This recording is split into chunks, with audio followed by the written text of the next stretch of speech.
Magandang umaga po muli ang inyong lingkod, si Chef Roy. Kumusta po kayong lahat? Shout out po sa lahat ng mga kapanood ng video kong ito. Pagpapalain kayo ng Diyos. Tanong po nila, sabi nila, Chef Roy, yung nagpo-post ka tuwing umaga ng salita ng Diyos, Bible, kumikita ka na ba sa Facebook o sa reel, gano'n? Sabi ko, hindi, tsaka hindi ko iniisip yun.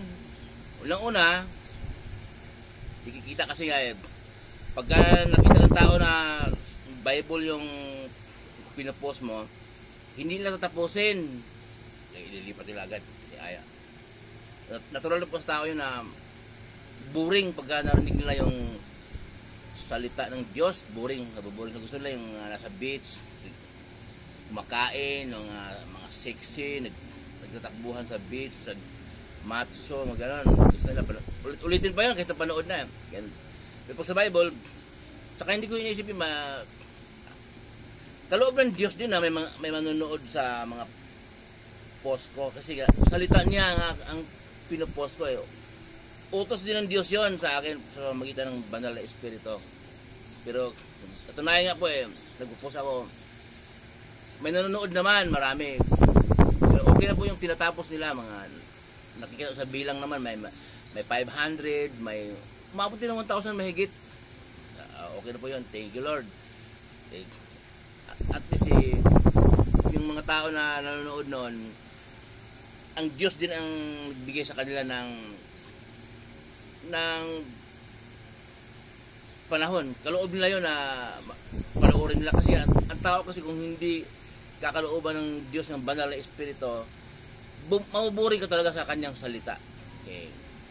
Ang tanong ng iba kahit marami akong pinopost na tungkol sa mga lumang tipan at saka mga bagong tipan, may nagtanong pa rin po sa akin, Chef Roy, bakit sa Bible, bakit mayroong bagong tipan, mayroong lumang tipan? Ano ibig sabihin noon? Sabi ko, madalas ko sinasabi yun. Kasi pag nanonood doon siya ng mga pinapost ko yun, nanonood nga, pero minsan hindi mo tinatapos siguro, kaya hindi mo iintindi. Yung bagong tipan, ngayon yon. Ngayon pagdating natin Panginoong Hesus, dahil Kristiyano na po tayo. Ibig sabihin ng Kristiyano, yung turo ng ating Panginoong Hesus, siya ang ating susundin. Siya ang ating ipamumuhay araw-araw. Hindi na yung turo ng mga Israelita, turo ni Moises, yung lumang tipan. Okay? Ano ba ibig sabihin po nun? Yung lumang tipan po, panahon kasi ang patakaran ng Diyos. Yung lumang tipan, nandoon po yung 10 utos. Okay? 10 utos ng Diyos. Ang Diyos ang nag-utos. Pinadaan niya kay Moises sa 2 tapyas na bato. Ngayon naman, dahil ang Diyos ay pag-ibig, yun, isa yun sa sagot ng mga katanungan ninyo na ang Diyos ay pag-ibig, bakit parusahan pa ng Diyos ang mga tao pagdating ng muling pagkabuhay? Siyempre, ang Diyos ay banal, hindi tayo pwedeng pumasok sa kaharian niya sa langit kung tayo makasalanan, kung tayo hindi manampalataya. Marumi tayo banal siya. Kaya ang Diyos ay pag-ibig, gumawa talaga ng paraan Diyos na tayo magbalik loob sa Kanya, magbagong buhay. Kalimutan natin ang mga masasamang gawain.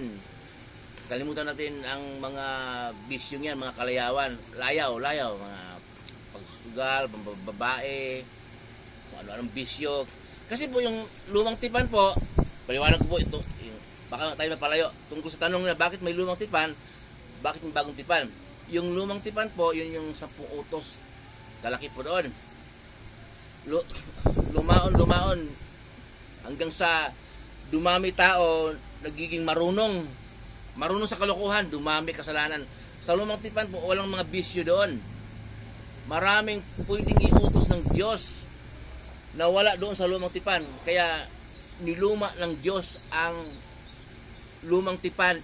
Ibig sabihin ng lumang tipan, lumang kasunduan.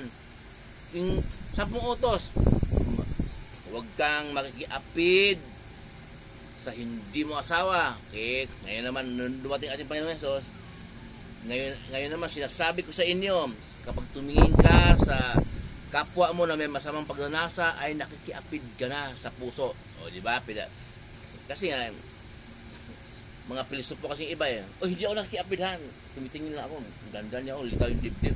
Ganun naman yung mga ang patakaran po ngayon ng Diyos sa bagong tipan, saan inuukit ng Diyos? Babasa po natin minsan ano ko na po kinuntin ko na, pero babasahin po ulit minsan.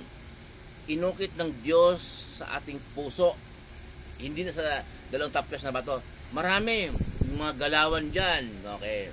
Wala yun sa mga galawan dyan na ayaw ng Diyos. Wala yun sa lumang tipan libre ka. Mga kalandian doon, mga kanon, may asawa na, mga kalayawan. Wala yun sa 10 utos kasi. Kaya marami pong mga pinong galawan dyan, mga magaslaw na galawan na ayaw ng Diyos. Wala po sa 10 utos. Kaya mararamdaman mo na yun dito sa bagong tipan kapag sumunod tayo sa turo ng ating Panginoon Hesus. Dahil yun po ang nais ng Diyos. Mababasa po natin sa Mateo 17:5. Busis talaga ng Diyos Ama, makapangyarihan sa lahat mula sa langit. Ang sabi, ito ang minamahal kong anak na lubos kong kinalulugdan, pakinggan ninyo siya. Si Jesus po ang tinuturo ko ng Diyos Ama na pakinggan natin. So, yung turo natin Panginoon Hesus, siya ang mamumuhay araw-araw. Hindi po tayo maliligaw. Nandun po sa bagong tipan, Mateo hanggang sa kay Juan, yun po ang mga salita at Panginoon Hesus. At pinagpatuloy naman ng kanyang mga apostol mula Gawa hanggang sa aklat ni Judas bago naman magpahayag. Yun po ang basahin po natin ngayon dahil Kristiyano na po tayo, wala na po tayo sa turo ng Israel. Yung iba ng tuturo naman, tinuro niya yung turo natin Panginoon Hesus. Pagdating naman sa bigayan, kumuha siya kay Moises, ikapo. Kasi malakas kumita yun Ang ibig sabihin ikapo po, 10% sa kinikita mo. Halimbawa, kumikita ka ng 1,000, hindi ibigay mo sa simbahan, sa sambahan nyo 100, tama? 100, kung kumikita ka ng basta 10%, ngayon sasabihin ng namumuno ng iglesia nyo, huwag kang magsinungaling, ninakawan mo ang Diyos. Hindi na po yan utos ni Jesus. Ang utos ni Jesus ngayon, magbigay ng ayon sa pasya ng iyong puso, kasi kinalulugdan ng Diyos ang nagbibigay na may kagalakan. Ngayon, kung mga member mo nagbigay ng mga nagsabi-sabi pa, napipilitan, kasi doon ka kumuha sa turo ni Moises na niluma ng Diyos yon. Hindi nagkasala ka pala yung mga member mo. May nakasulat naman sa Biblia naman na may relihiyon talaga na dadalhin sa impyerno. Minsan basahin ko po ulit, nabasa ko po noon Muli ang inyong lingkod, si Chef Roy, kumusta po kayo lahat? Mabuhay po kayo, pagpapalain po kayo ng Diyos, ingatan kayo ng Diyos, sasamahan kayo ng Diyos kahit saan kayo pupunta, kahit sa trabaho, mga pinasukan ninyo, mga negosyo, ano ang pinagkikitaan nyo sa buhay, ayon sa kalooban ng Diyos.